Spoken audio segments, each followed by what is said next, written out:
So here we have a 2-in-1 hair straightener and curler. This straightener has a temperature range from 255 degrees Fahrenheit to 450 degrees Fahrenheit. When you order this product, it comes with 2 clips, a heat protective glove, and a comb. To use the straightener, turn the dial to the desired temperature and wait till the light turns green. Once it's green, you know it's ready to use. To start, you're going to want to brush your hair and then section it off to make it easier to straighten.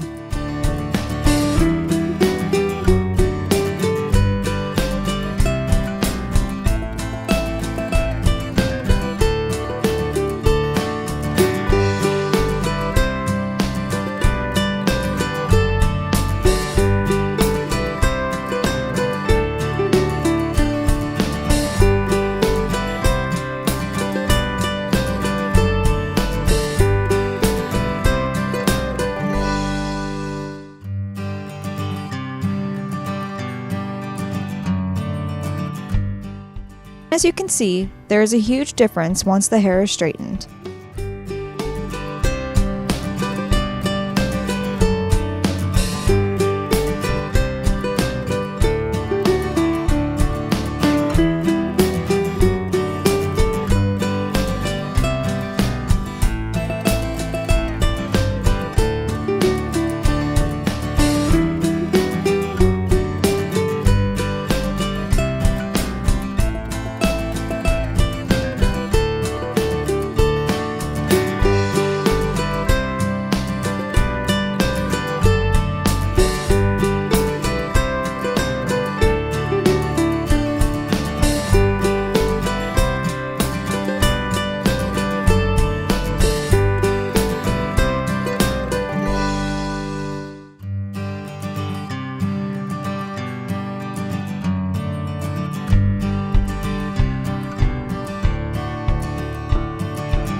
Next, we are going to curl the hair. You'll do this by clipping the top of the hair and using the glove to grab the end of the straightener and then twist. Clearly you can see the difference between the curl and the straighten. Continue throughout the sections of the hair until you get it completely curled the way you like.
Whether you're looking for a good straightener or something to create those perfect beachy curls, this 2-in-1 product is perfect.